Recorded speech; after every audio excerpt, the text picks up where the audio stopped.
Gladiators fought lions in Rome. Muhammad Ali fought with poetry before he threw a punch. And in 2025, fighters are choking each other out in the backseat of a Honda Civic. That's where we're at.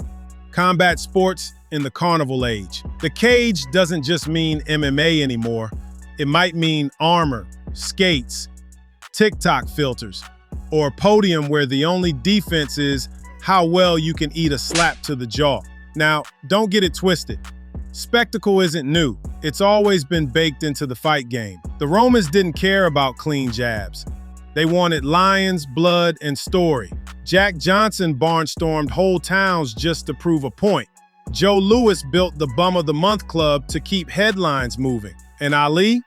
He could win a round before the bell even rang, just by talking. So when Jake Paul drags boxing onto Netflix, or Tyson and Mayweather line up a 2026 exhibition that looks more like a Hollywood reboot than a fight, that's not breaking tradition, that's continuing it. The difference now? The speed of the feed. And 2025 looked at that history and said, let's crank this thing to 11. Tonight, we're walking through the 5 craziest combat sports of the year. Carjitsu, armored MMA, Ice Wars, power slap, and the TikTok takeover. Some of it's skill, some of it's chaos. And all of it proves the fight game isn't dying, it's mutating. I'm Reggie Cross for Behind the Lines. Let's get into this. So let's start where all great fights begin. In traffic. Carjitsu. 2 fighters, 1 car, seatbelts on, ref gives the nod, and suddenly the Civic is a cage. Headlocks between headrests, chokes with seatbelts, arm bars stretched across the center console. It sounds like a parody sketch, but it's real. It's structured and it's viral. The guy behind it, Vic Mikiev, Russian martial artist, PhD, gave it rules, weight classes, actual tournaments. ESPN's Ocho gave it airtime, millions watched, and here's what's wild. Inside that absurd space, you find legitimate grappling. It forces creativity. No sprawling across a wide mat, no working angles in open space. Every inch of the cabin matters. Every buckle, every seam, every cramped corner can turn into leverage. It's absurd, but it's absurd with a rule set. And that's exactly why it works. I've had fighters complain about rolling on a thin mat. Imagine telling them, nah, today we're drilling arm bars in the backseat of my Buick. Good luck. Carjitsu won't win over everyone. Purists roll their eyes. But for fans who want the bizarre, the chaotic, the never-before-seen, this is candy. And honestly, that's always been the pattern. The Romans had naval battles in the sand. We've got seatbelt submissions in a Corolla. Different props, same instinct. Give the crowd something new. Now, from cars to castles. Armored MMA.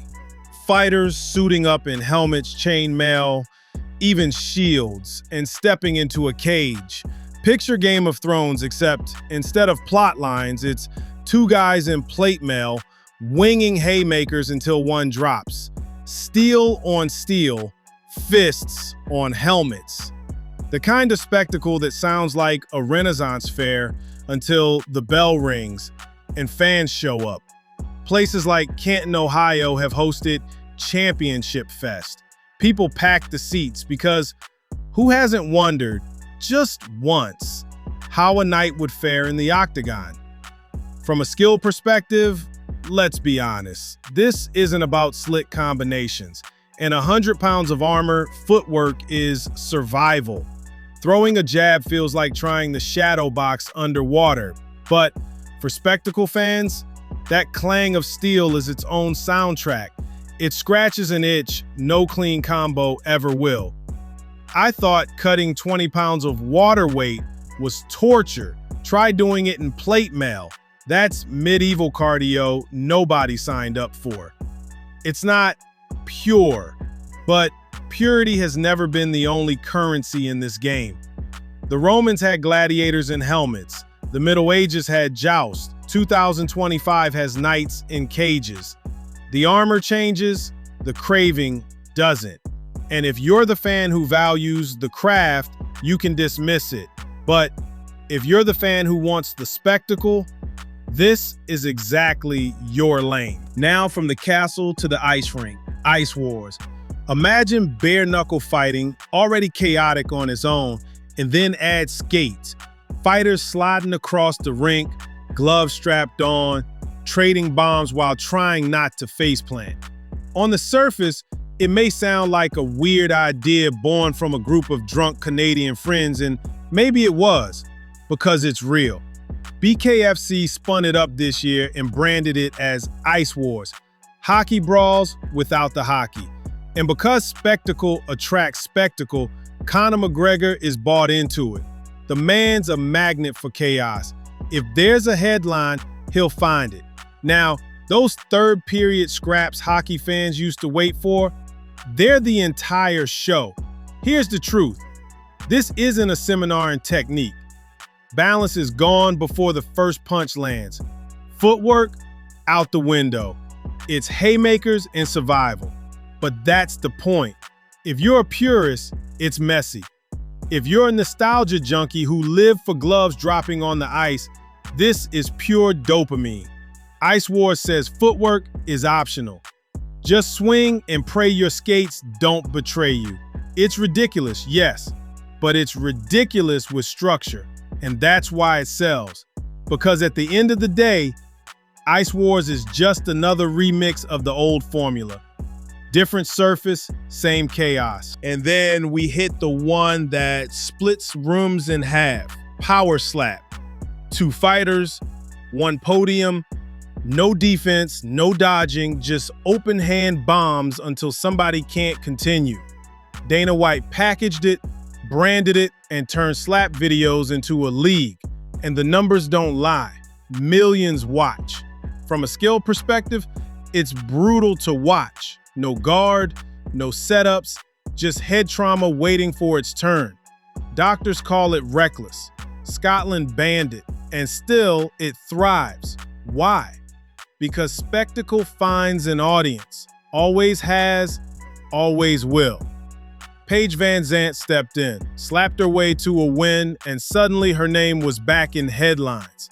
For her fans, it was a comeback. For critics, it was desperation. But either way, it worked. And then there are the Diaz brothers. Nick and Nate made the Stockton slap famous long before Power Slap had a logo. Nick used it to humiliate opponents. Nate used it to clown Conor McGregor mid-fight, slap Dana White, and turn it into part insult, part weapon. If either of them ever walked into Power Slap, that's not a fight. That's a cultural event, a mean crowning moment. In every gym I've ever been in, fighters are told protect yourself at all times. Power Slap takes that rule and throws it out the window. You stand there, you take it. That's the whole game. For some, that's barbaric. For others, it's pure gladiator theater. And both are right. Depends on what you came for.